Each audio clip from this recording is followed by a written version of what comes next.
বছর ঘুরে আসলো রমজান আবার ফিরিয়া, তুমি রাইখো রোজা পইরো নামাজ গো। বছর ঘুরে আসলো রমজান আবার ফিরিয়া, তুমি রাইখো রোজা পইরো নামাজ গো। তোমার গুনাহ যাবে ঝরিয়া, আসলো রমজানের রহমত লইয়া।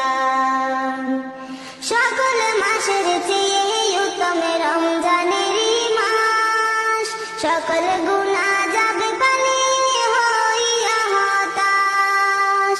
সকল মাসের চেয়ে উত্তম রমজানেরই মাস, সকল গুনাহ যাবে পানি হইয়া হতাশ। তুমি চাও ক্ষমা চাও মাওলার কাছে, তুমি চাও ক্ষমা চাও মাওলার কাছে, সেজদাতে পড়িয়া আসলো রমজানের রহমত